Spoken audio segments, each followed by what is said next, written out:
São dois assuntos aqui que eu queria tratar com vocês hoje, depois do teste de hoje. A gente vai ter a oportunidade de discutir, peguei na próxima aula, o teste de hoje, né? A respeito do diagrama de massas. Esse assunto que segue a partir de agora do diagrama é um assunto mais teórico e de finalização, digamos, do projeto de terraplenagem, né?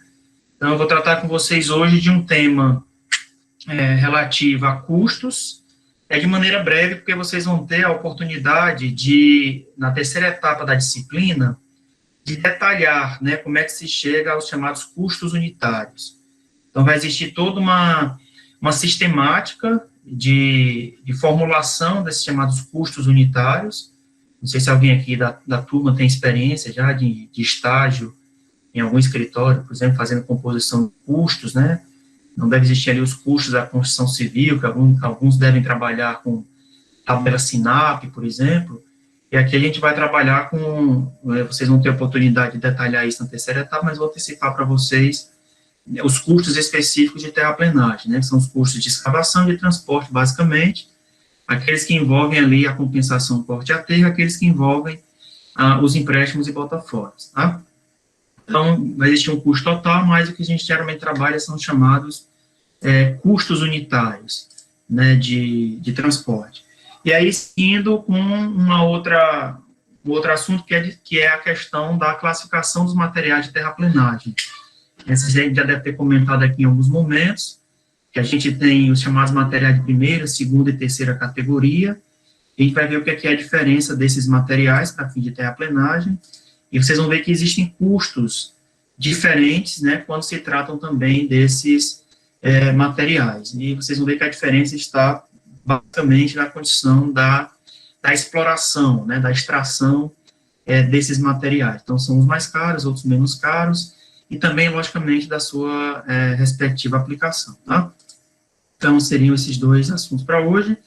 E aí, na próxima aula, a gente trabalha a apresentação do projeto. Hoje eu vou mostrar só um recorte aqui de um projeto real nosso, aqui do Ceará, né, da CE 350, para vocês verem a questão dos custos, mas aí eu me comprometo com vocês na próxima aula a trazer o projeto completo, para vocês verem, né, o que é um projeto de uma implantação rodoviária, trazendo o detalhe ali das questões de geometria, né, do projeto geométrico, foi uma via que teve um projeto de adequação, digamos assim, geométrica, e também trazendo os outros componentes da terraplenagem, os outros que vocês vão ver lá dentro do pacote de projetos, né, sinalização, pavimentação, obras de arte corrente, obras de arte especial, os estudos ambientais e outros aí decorrentes do próprio projeto, ok? Então, deixa eu trazer aqui na tela do projeto da parte de custos, né, da parte de classificação dos materiais. Tá? Esse material eu já deixei lá para vocês no SIGA. Então, no que diz respeito aos custos, a gente vai ter um primeiro custo da terraplenagem relativo à compensação corte-aterro. Então, nessa compensação corte-aterro, o custo dessa compensação vai dizer respeito, basicamente, ao custo da escavação, né, e o volume escavado, e também o custo do transporte. Então, uma vez que eu tenho compensação corte-aterro, mesmo que seja na mesma seção, ali de um estaqueamento de 20 metros ou menos do que isso, esse material passa por uma escavação, né, vai ser colocado dentro de um caminhão, né, e depois transportado para o local de aterro. Ou mesmo que eu escave ali numa escavadeira, né, faço um giro de um ciclo, coloco no local de aterro, por exemplo, numa seção mista, depois tem ali uma patrol, né, uma moto niveladora que vai espalhar esse material, e depois tenho, no final, um processo de compactação. Então, nesse primeiro custo entra justamente, né, o que temos comentado aqui, que é o custo de escavação e o volume, né, compensado longitudinalmente, né, e o transporte consequente disso, né, o custo de transporte, dado aqui em real, né, unidade monetária, no caso nosso, real por metro cúbico vezes quilômetro, percebo que é a unidade do momento, né, do momento de transporte, metro cúbico vezes quilômetro, metro cúbico vezes decâmetro, em alguns casos metro cúbico vezes metro, menos comum, o volume e a distância média de transporte. Então, esse seria o custo da compensação.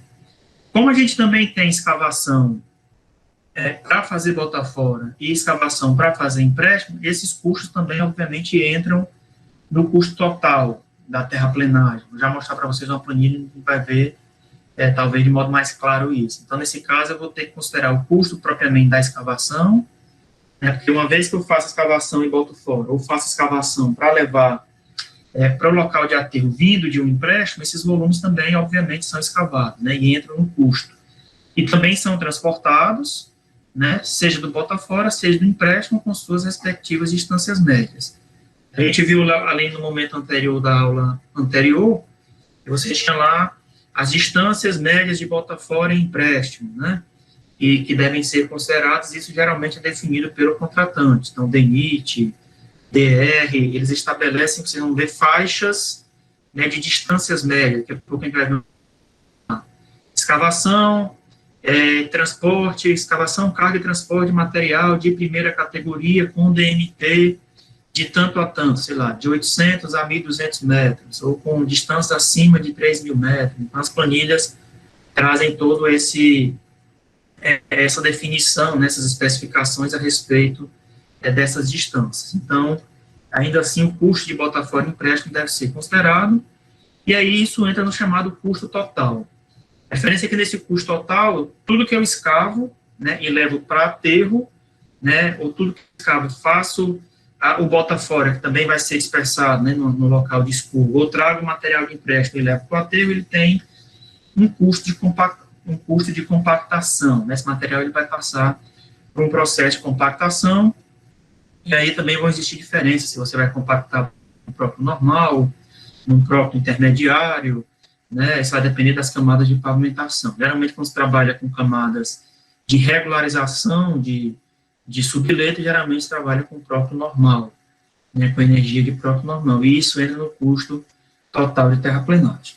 Geralmente, nos projetos, é mais comum a gente ver esse orçamento da terraplenagem disposto assim, né, com a discriminação do que diz respeito à escavação, carga e transporte do material na sua respectiva categoria. Ele vai já ver que a gente tem 3 categorias de materiais de pavimentação, de materiais de terraplenagem ou de materiais de pavimentação, com as respectivas distâncias médias de transporte ou faixas de distâncias médias de transporte. Nesse caso aqui, vocês estão vendo, a distância média de transporte menos de 50, de 50 a 100, de 100 200, 200 400, 400 600, em alguns casos acima de 600, acima de 1.000, depende muito de como é que o órgão trabalha, né, e das planilhas que estão dispostas junto aos órgãos. Então, se vocês forem um dia trabalhar com DENIT, por exemplo, vão ter que trabalhar com as planilhas ciclo, né, se forem fazer obra para o Estado, alguma CE, vão ter que trabalhar com as planilhas da CINFRA, né, as planilhas de curso da CINFRA, eles têm lá especificações que podem ser diferentes. Então, eu tenho aqui as unidades, a quantidade totalizada aqui, né, então, quantos materiais de primeira categoria serão escavados, né, carregados e transportados a uma distância média de transporte até 50, 678 metros cúbicos. Quantos serão entre 400 e 600? 3.304. Vocês devem estar lembrados de uma planilha que nós mostramos na aula anterior, que tinha lá uma planilha de origem e destino, né? Então, você tinha lá, material sai da estaca 0, eu escavo, por exemplo, material da estaca 0 à estaca 4, em tantos metros cúbicos, e disponho esse material da estaca 4 até a estaca 10. Então, quantos metros cúbicos? São, sei lá, 678, por exemplo. E qual é a distância média? Até 50 metros. Material de que categoria é? Primeira categoria. Então, eu vou reunindo esses, digamos, blocos, né, de materiais em função da sua categoria, primeira, segunda ou terceira, a gente vai já ver a diferença, e em função das suas classes de distâncias médias, né, dos intervalos de distâncias médias de transportes. E aí eu tenho os custos unitários. Esses custos unitários geralmente são definidos pelos órgãos, né, pelos contratantes. A gente vai já ver aqui o modelo da planilha ciclo, da tabela ciclo. E aí eu tenho um custo total, né, de escavação, carga e transporte, e também tenho o custo da compactação, que somados me dão o custo total. Nesse caso aqui, tem um exemplo em que eu tenho escavação, carga e transporte de material de primeira categoria, e compactação de aterros, né, seria a compactação ali da regularização do subleito, a 100% do próprio normal, 5.893 metros cúbicos, com um custo unitário de 53 centavos. O custo unitário são os órgãos que definem. Então, a quantidade vezes o custo unitário me dá esse custo total aqui para cada categoria, somados me dão o custo total, e aqui ele me deu também um custo por quilômetro. Geralmente, isso é feito nas planilhas. Quanto é que custa um quilômetro de uma rodovia de categoria, sei lá, para baixo volume de tráfego, para médio volume de tráfego? A gente pode ter também uma indicação desse tipo. De onde é que saem esses custos unitários? Né? Geralmente saem de planilhas como essas. Aqui é um exemplo só, vocês vão encontrar aí, se vocês pegarem a planilha, digamos, analítica do ciclo, vocês conseguem isso facilmente, colocarem no Google, tabela ciclo, vocês vão ter lá a tabela ciclo, né, de sistema de custos referenciais de obras, é isso que significa ciclo, é uma tabela do Departamento Nacional de Infraestrutura e Transporte, do DENIT, e tem para cada estado. Essas planilhas são atualizadas constantemente, então a última que eu tive acesso a isso, vocês vão ter acesso também, se forem buscar aí pelo Google, ou lá no site do DENIT, a planilha de julho de 2020, é a planilha mais recente que tem lá disponibilizada. Então, está aqui para o estado do Ceará, então cada estado tem o seu sistema de custos, a sua planilha de custos, e aí, se vocês pegarem, por exemplo, a planilha analítica do Ceará, vocês vão encontrar ali alguma coisa em torno de 6.800 páginas, só com essas especificações dos custos unitários de materiais. Para todos, ou pelo menos para a grande maioria dos serviços que são feitos em pavimentação, né, em terraplenagem. E no caso, eu peguei só alguns extratos, né, tem um código que diz respeito qual é o serviço, a inscrição do serviço, a unidade e o custo unitário. Então, se a gente pegar aqui, por exemplo, escavação em material de terceira categoria, com resistência à compressão de até 50 MPa, com escavadeira e rompedor hidráulico de 1.700 kg, sai a R$ 7,86 o metro cúbico. Se a gente pegar aqui, por exemplo, escavação mecânica com reta escavadeira e material de primeira categoria, R$ 4,20 o metro cúbico. Pegar aqui, ó, escavação, carga e transporte de material, vamos lá, de primeira categoria com DMT de 1.000 a 1.200 metros, uma faixa de DMT, vocês vão encontrar lá várias faixas. Feito por caminho de serviço em leito natural, né? Tem lá várias categorias também de caminho de serviço, em leito natural, em via pavimentada, né? Então, com carregadeira e caminhão basculante de 14 metros cúbicos, sai a R$ 6,34, R$ 6,34 por metro cúbico. Ou seja, a gente tem uma série, né, de serviços. Cada serviço desse, na hora que eu pego, por exemplo, um serviço desse, vamos pegar aqui escavação, carga e transporte de material de primeira categoria, com a DMT de 1.000 a 1.200 metros, com caminho de serviço pavimentado, utilizando aqui escavadeira e caminhão basculante 14 metros cúbicos. Aqui toda a especificação, né, de equipamentos, mão de obra, material, atividades auxiliares, os tempos fixos e os momentos de transporte. Né, então, nesse caso aqui, como é material de primeira categoria, escavação, carga e transporte, eu tenho caminhão basculante, capacidade de 14 metros cúbicos, uma escavadeira hidráulica sobre esteira com caçamba, capacidade de 1,56 metros cúbicos. Né, então, aqui tem toda uma quantidade, são 4 caminhões para uma escavadeira. Vocês vão ver lá na frente, na terceira etapa, espero que vocês vejam lá o que é essa utilização produtiva e improdutiva, diz respeito ao tempo que o material, que o equipamento ele fica parado e fica efetivamente produzindo. Grosso modo, é como se dentro de uma hora de serviço, 90% dessa hora de serviço, o caminhão trabalhasse, 90% dele, passasse 10% em pausa, né, em descanso, digamos assim, grosso modo. Né, e as escavadeiras passam, dentro da hora de trabalho, passa 100% do tempo aqui produzindo. Então, ele teria uma escavadeira, que vocês vão ver que isso tem a ver com o chamado tempo de ciclo, né, dos equipamentos. Ela escava, gira, né, escava, carrega, gira, descarrega, coloca no caminhão, volta, faz um ciclo. Escava, carrega ali na caçamba da escavadeira, gira, coloca no caminhão, volta. Então, esse processo, nesse serviço aqui, dentro de uma hora, passa 100% do tempo produzindo, né, então está aqui uma unidade de utilização operativa, 0 aqui de improdutivo. Né, e os custos horários também, produtivos e improdutivos, vocês vão ver como é que se chega a esses valores. De fato, que eu tenho aqui uma produtividade de 230,19 metros cúbicos por hora, o que me dá um custo unitário, direto total, de 13,60, considerando aqui que eu tenho um servente, né, para auxiliar aqui os serviços, já considerando, logicamente, que eu tenho ali dentro dos equipamentos os motoristas e os operadores aqui da escavadeira, que a mão de obra é auxiliar, né, que me dá aqui R$ 3,60 por metro cúbico, né, de escavar, carregar e transportar material de primeira categoria, né, nessa DMT de 1.000 a 1.200 metros. Quando eu vejo aqui de segunda categoria, por exemplo, ó, na mesma DMT de 1.000 a 1.200, com o mesmo caminho de serviço pavimentado, com escavadeira e caminhão basculante também de 14, perceba que daqui para cá, né, aqui eu tenho primeira e aqui eu tenho segunda. Praticamente aqui os mesmos equipamentos e utilizados, muda um pouco a quantidade, lá eram 4, né, caminhões com escavadeira, aqui são 3 caminhões e uma escavadeira, um servente, mas o custo passa a ser de R$ 5,02. Vocês vão já ver que existe uma diferença entre material de primeira e segunda, que diz respeito principalmente à forma de se explorar ou de se obter esses materiais no campo, tá? Então, passa de 13,60 para 5,02, porque muda o material, mesmo mantendo a mesma DMT.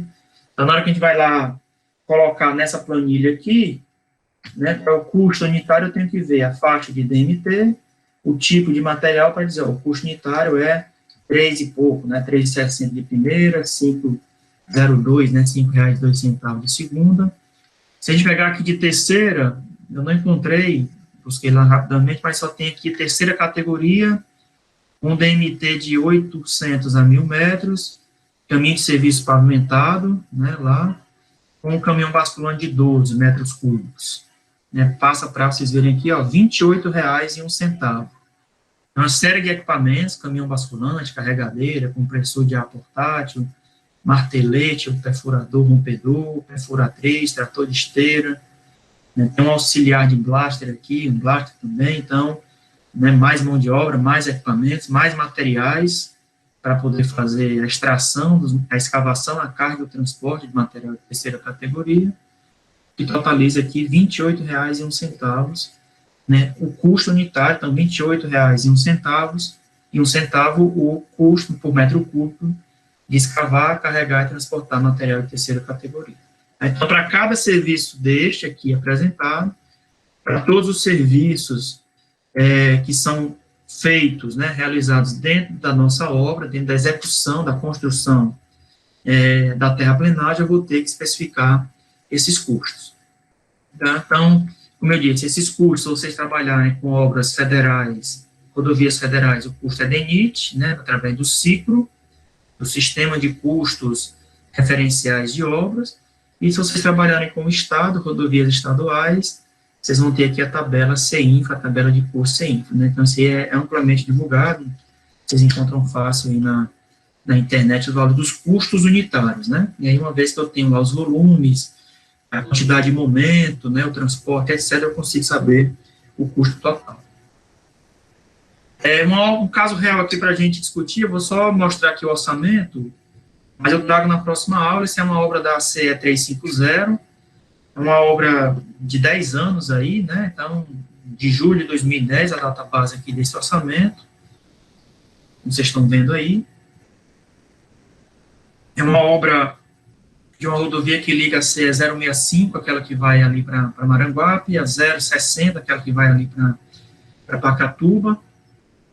Então, a 350, essa rodovia, só para se situar, quem passa ali daquela fábrica da Heineken, logo à frente à direita, né, um pouco à frente à direita, na CE 060, encontra a 350. É uma via de 9,3, né, 9,29 quilômetros de extensão, que à época custou R$ 3.578.000. Né? Então, na verdade, era uma via existente, só para explicar o contexto, uma via existente, essa via já existia, só que aí o Estado resolveu melhorar um pouco no que diz respeito à geometria, no que diz respeito à sinalização, a própria pavimentação. É um trecho que tem 2 pontes, né, uma sobre o Rio Cocó, uma sobre o Rio Maranguapinho, e aí o Estado resolveu fazer uma melhoria nessa infraestrutura aí da 350. Então, vocês veem aqui serviços de terraplenagem, serviços preliminares, pavimentação, drenagem, obras de corrente,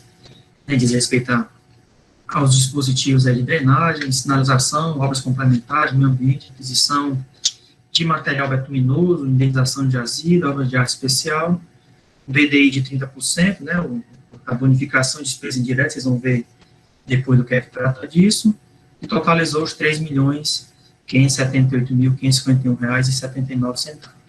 Só terraplenagem, se a gente considerar a terraplenagem serviços preliminares, mas só terraplenagem aqui, 297 mil reais, né?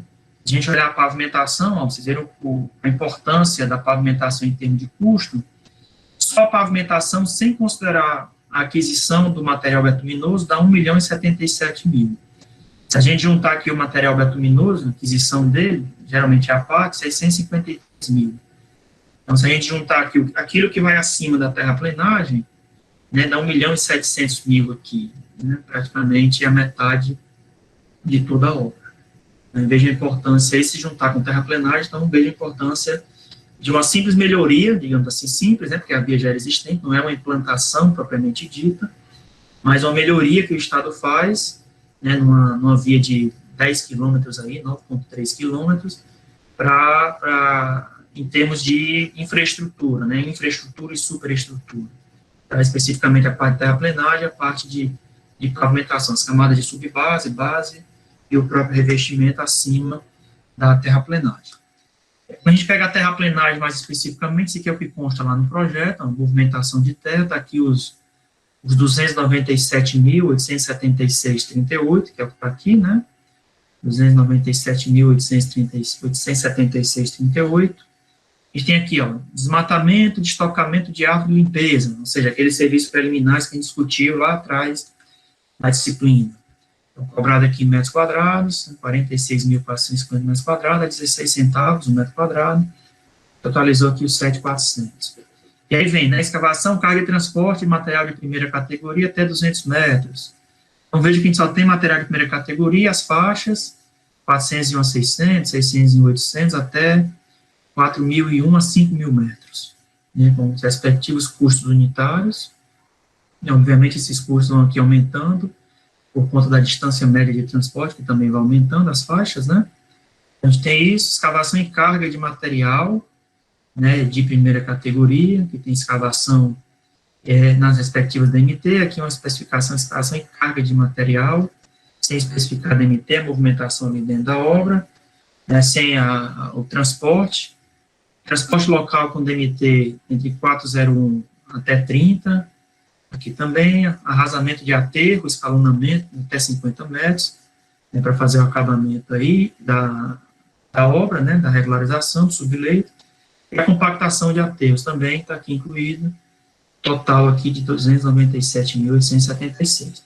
É claro que esse é o resumo, né, pessoal? No caderno de projeto mesmo, ele vai pegar lá todo o memorial de cálculo, está lá especificado, né, o item, eu cortei aqui um pouco, não tinha interesse para a gente aqui, mas cada serviço desse tem um código, e aí quando a gente vai lá na planilha CINFRA, eu tenho lá a especificação desse serviço, a composição, né, de materiais, mão de obra, equipamentos, né, o BDI, etc., está lá tudo especificado em cada um desses serviços, esses custos unitários são assim montados. Né, geralmente isso é feito para fins de licitação, né, quando o proponente coloca, ele coloca geralmente baseado em cima desses custos unitários, tá?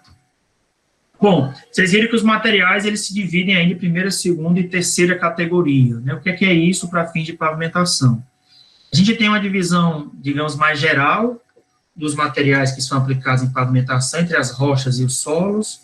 Você tem ali os blocos de rocha, matacão e pedra, e já antecipo para vocês que está ali dentro dos materiais de terceira categoria. E aí você tem os solos, que aí tem uma classificação em função do seu diâmetro médio, em termos de pedregulho, areia, silt e argila, né? Geralmente a divisão aí da granulometria indica para a gente essa configuração. Então, o que é que vem a ser esses materiais, né? Então, os materiais de primeira categoria geralmente são solos em geral, residuais ou sedimentares, rochas em adiantado estado de decomposição, os seixos rolados ou não, aqueles que têm diâmetro inferior a 15 centímetros, qualquer que seja o teor de umidade apresentado. Então, são geralmente os solos, e geralmente são utilizados em camadas de pavimentação, né, desde que atenda aos critérios geotécnicos. A gente não tem grandes equipamentos para explorar, claro que a gente pode ter, como vocês viram ali agora há pouco, uma escavadeira para, sei lá, auxiliar aí, né, aumentar a produtividade para tirar esse solo, mas geralmente você tem ferramentas manuais que podem também fazer a extração desses materiais de primeira categoria.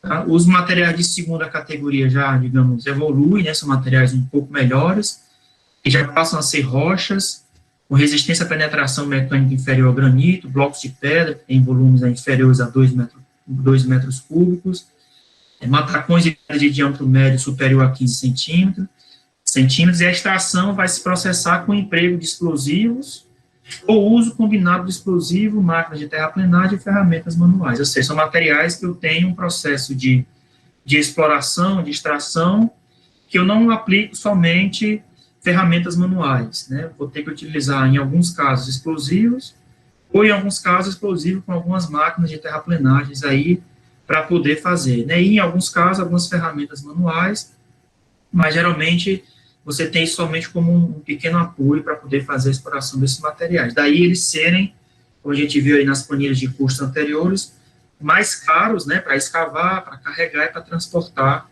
do que os materiais de primeira categoria. Tá? Então, são esses os materiais de segunda categoria. Então, percebam que geralmente são materiais mais nobres, né, materiais que também, logicamente, podem ser utilizados em pavimentação, em camadas de terraplenagem, geralmente misturados, né? Posso pegar, por exemplo, um bloco de rocha desse, um matacão, detonar, né? Deixar na granulometria ali de um pedregulho, de uma brita, e aí misturar com solo e fazer, por exemplo, um solo brita. Né? Utilizar lá na frente, na camada superior de pavimentação, que a gente chama de BGS, uma brita graduada simples, ou uma BGTC, uma brita graduada tratada com cimento, né? Geralmente em camada de base, camada de subbase, de pavimentação, né, ou, sei lá, em alguma regularização que possa ser feita também, mas perceba que muitas vezes quem vai ditar o uso deles praticamente é o custo, né, se vale a pena utilizar material de primeira, segunda ou de terceira categoria, que aí no caso de terceira, perceba que são materiais nobres, de maior resistência, né, rochas com resistência à penetração superior ou igual ao granito, blocos de rocha com volumes iguais ou superiores a 2 metros cúbicos, extração ou a redução, a exploração para tornar possível o carregamento, vai se processar com emprego contínuo de explosivos. Geralmente eu não tenho uso aqui de equipamentos ou ferramentas manuais, né? Então a extração é muito mais cara se fazer, a gente percebeu isso, para extrair, carregar, transportar esses materiais vai ter um custo mais elevado, né? A gente percebeu ali agora há pouco, eu tenho ali, enquanto eu tenho R$3 e alguma coisa para explorar, carregar, transportar material de primeira categoria, eu vou ter R$28 para fazer a mesma coisa, numa distância praticamente igual, para os de terceira categoria. Então, assim, em resumo, os de primeira categoria são materiais menos nobres, não vou dizer que são ruins, porque eles são utilizados em pavimentação, obviamente, desde que atendam os critérios geotécnicos, mas são os materiais que geralmente são utilizados em camadas de regularização de subleito, em camadas de terraplenagem, né? Os de segunda são materiais intermediários, né? Porque você vai ter em algum momento a necessidade de utilizar explosivos e materiais, equipamentos maiores, né? Como aqueles extratores que tem lá uma ponteira para poder fazer a extração desses materiais, ou, como eu disse, a utilização de explosivos em alguns momentos. Na terceira categoria seriam os melhores materiais, os mais nobres, os mais resistentes, mas em compensação de terceira são os mais caros também, né? Porque nesse caso, para, como está dito aí, tornar possível o carregamento, eu vou ter que fazer um emprego contínuo de explosivo para fazer a sua extração, a sua exploração, reduzir isso. Então imagine quanto mais equipamentos, né? Só aqui nessa planilha a gente mostrou a quantidade de equipamentos, né, para poder fazer a extração dos materiais de terceiro. Enquanto lá no de primeiro eu só tinha, na primeira e segunda, nesse caso, eu só tinha praticamente um caminhão basculante, uma escavadeira e um servente, né, para auxiliar ali no processo, né, com custo de R$3,60, R$5, aqui eu tenho, né, para os materiais de terceira categoria, embora seja a terceira, mas aqui a terceira é o melhor, caminhão basculante, carregadeira, compressor de ar, martelete, perfuratriz, a quantidade de material aqui, brocas, luva para perfuratriz, haste para perfuratriz, remoção explosiva, encartuchada, uma série de materiais para poder fazer, com uso contínuo explosivo, a extração desses materiais, o que eleva o custo a R$ 28,01. Nesse caso aqui, terceira categoria, um DMT de 800 a 1.000 metros, caminho de serviço pavimentado e caminhão basculante aí de 12 metros cúbicos. Então, esses são os materiais, primeira, segunda e terceira categoria. Quais são os que eu vou utilizar? E aí, mais uma vez, quem vai dizer isso é o projeto, é a fase de reconhecimento e a fase de exploração do seu projeto. Uma vez que você já sabe a sua origem e seu destino, você tem um traçado ali que vai realizar, você já tem uma noção desses materiais, corte a aterro, você vai ter necessidade de empréstimo. Se eu vou ter empréstimo, de qual jazida eu vou retirar esse material? É daquela jazida ali. Então, se eu já tenho a jazida, que profundidade eu vou explorar, qual área eu vou explorar, consequentemente, qual é o volume. Esse material de primeira categoria, de segunda, eu consigo escavar manualmente com a equipe de trabalhadores ali, sei lá, ou só a escavadeira e o caminhão basculante para carregar esse material da jazida até o trecho, ou então só é material de terceira. Se é de terceira, eu vou ter que usar explosivo, é mais caro. Então, isso tudo envolve o planejamento da obra, para indicar quais são os materiais. Vocês vão ver depois, lá na disciplina de superestrutura, que a gente pode fazer combinações, sei lá, pega um solo da jazida 1, que é um material de primeira categoria, que tem uma baixa resistência, por exemplo, mas junto com o solo da jazida 2, que é de segunda categoria, ou junto com o material que vai haver ali da jazida 3, que é de terceira categoria, numa proporção, sei lá, de 80% de solo com 20% de brita, faço um solo brito 80-20, e aí coloco isso numa camada de base, de pavimentação, de subbase, que seja, Então, isso pode ser feito. Então, fica aí a recomendação, de sempre se estudar muito bem esses materiais, de reconhecer muito bem esses materiais do ponto de vista geotécnico, além das questões quantitativas, E aí você ter essa divisão aí dentro da terraplenagem também, dos materiais, porque, como vocês viram, a gente não ter um susto, digamos assim, na utilização dos materiais. Material de primeira ou de terceira, vocês viram que a gente saiu ali de R$ 3,60 para R$ 28,00. Então, os custos se alteram significativamente quando esses materiais se alteram, e também quando se alteram as distâncias médias de transporte. Então, esse quadro a gente já viu anteriormente, o quadro que indica aí a escavação, a origem dos materiais e para onde é que eles vão, o destino desses materiais escavados, estão aí apresentados. Então, vejam aqui, primeira categoria, você tem aqui SN, indicação de solo mole, também vai existir um custo para escavação, remoção, transporte de solo mole. Então, esse solo mole geralmente é bota fora, está aqui indicado, a DMT, Então, esse é o detalhamento da localização e distribuição dos materiais de terraplenagem. Então, está aqui estaca, finalidade, volume escavado, categoria e para onde eles vão. Então, está tudo aí indicado nesse quadro. Geralmente, desse quadro, a gente faz um resumo para este quadro. E aí, logicamente, que para eu chegar a esses custos unitários, só mostrando mais uma vez, eu me faço valer dos custos, ou de ciclo, como estão mostrados aqui, no caso de obras rodoviárias federais, ou de planilha CINFRA, no caso de obras rodoviárias estaduais. Então, era isso que eu queria mostrar para vocês hoje. Peço que recomendo que vocês dêem uma olhada novamente no material, se atentem com relação a essa divisão dos materiais. De maneira prática, vocês vão precisar reconhecer esses materiais nos projetos, para poder a gente ter uma garantia de que está usando material de primeira mesmo, ao invés de material de terceira, ou vice-versa, E aí você ter essa garantia, para não ter uma indicação errada com a utilização desses materiais e, consequentemente, com o custo desses materiais, tá?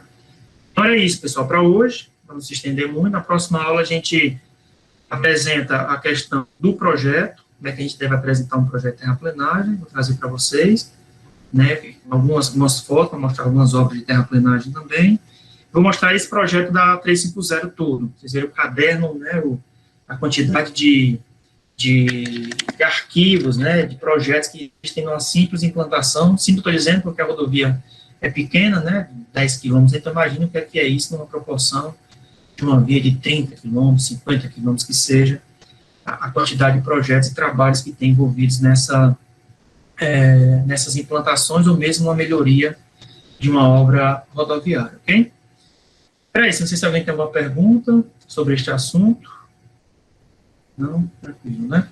Bom, então, o que a gente fica combinado assim, eu vou tentar também, nesse final de semana, até quarta-feira, liberar as notas desse segundo teste hoje, porque aí vocês, né, se decidem ou não, se preparam ou não aí para o teste da sexta-feira, né, seria o terceiro teste e o nosso último dia de aula, ok?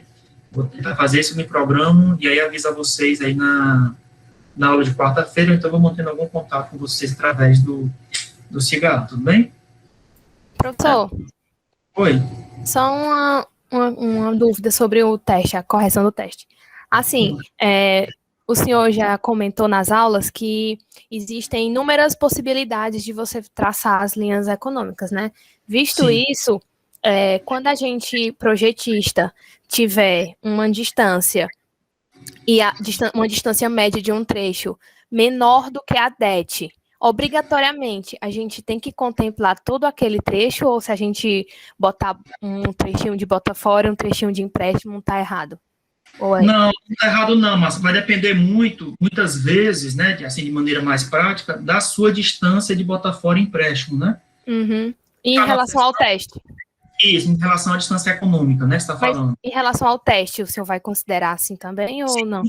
Sim. Ah, tá ok, obrigada. Porque, às vezes você está ali no trecho, e sei lá, você está se aproximando de uma estaca, de um segmento que você bota fora, vamos supor aqui, uma condição bem esdrúxula, está a 10 metros.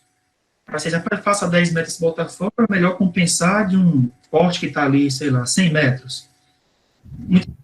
A distância econômica de transporte me diz que eu posso fazer essa compensação de maneira econômica até 1,5 km.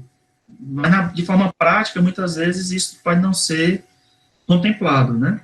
A gente precisa... Porque você está no meio do trecho, tem um bota fora, tem uma jazida ali, é melhor fazer a jazida. Não, mas a distância econômica... Então, essas nuances também vão ser observadas no projeto, né? Isso também vai ser contemplado nesses casos. Tá ok, obrigada. Nada. Então é isso, pessoal. Se ninguém tiver mais alguma pergunta... Só uma perguntinha, por favor.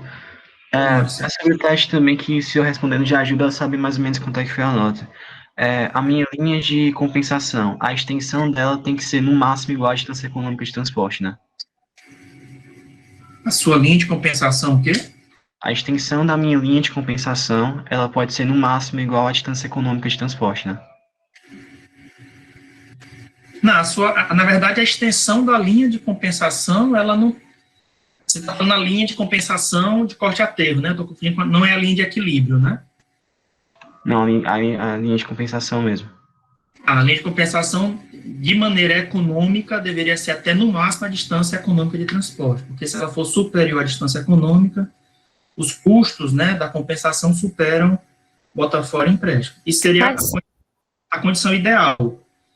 Seria a condição ideal. Só que em alguns casos, a depender do segmento onde você se encontra, se você tiver um bota fora mais próximo ali, ou um empréstimo, muitas vezes você pode fazer, é preferível, né, que se faça a bota fora o empréstimo ao invés da compensação. Professor, mas a gente tem que considerar não é a distância média, não, de cada trecho. A gente traça a linha econômica e considera a distância média em relação à DET. Não, o Mário Sérgio perguntou da distância de compensação, é a distância média, corte aterro. Tá bom, entendi. Porque a linha mesmo de equilíbrio, ela não tem uma extensão, né, porque você coloca ali e dispõe determinada base para poder você fazer o volume e a distância média, né? Entendi. Estou entendendo a pergunta do Mário Sérgio, que essa linha de compensação que ele está se referindo é a distância média de corte aterro, não é isso, Mário Sérgio? Não, a linha de compensação mesmo, aquela linha não é a distância média. A distância média que o senhor fala seria o ponto médio da integral, né, da área. Para fazer porque a linha mesmo de compensação, a linha de equilíbrio, ela não tem uma extensão, né? Você não contabiliza essa extensão. Você contabiliza, né, dizendo assim, ó, começou aqui nesse ponto, mas a extensão mesmo dela não serve de uma referência, não. A não ser para você A partir dessa linha de equilíbrio, traçar o volume, né, e dela contar o semivolume e traçar essa horizontal, que seria justamente a distância média de transporte. Aqui, professor, pelo texto do Pimenta, eu entendi que era realmente a referência não era a distância média, era a distância da linha de compensação mesmo. Porque quando eu tenho distância média, eu vou ter em pontos que a minha distância do corte bota fora vai ser superior à minha distância econômica, se eu considerar a distância média.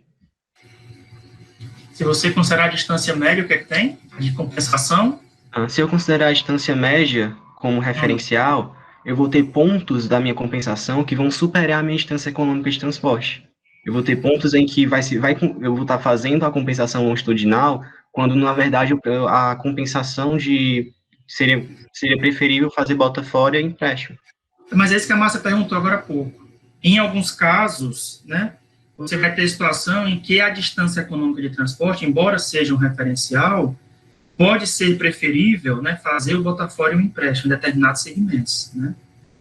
Porque você tem a distância econômica de transporte como um referencial, dizendo, a partir daqui, né, não vale a pena fazer porte aterro. Só que em determinadas situações, pode ser preferível, né, fazer o empréstimo ou bota fora em determinado segmento, mesmo que ela não supere a distância econômica de transporte. Obrigado. Foi mais ou menos nesse sentido que a Márcia perguntou, né, Márcia? Professor, exatamente isso. Uhum. Então, referencial, né, da distância econômica, mas em alguns casos, depender do trecho, do segmento, e principalmente da distância média de bota fora e empréstimo. As distâncias de empréstimo e bota fora forem muito altas, aí certamente a compensação vai valer a pena. Mas, como eu disse, está ali no trecho, a distância média de transporte, de bota fora e empréstimo, a 10 metros. O cara vai pensar, será que é melhor fazer a compensação longitudinal a 100 metros ou fazer esse bota fora aqui? Né? Ou fazer esse empréstimo aqui? Então, cada caso vai ser um caso.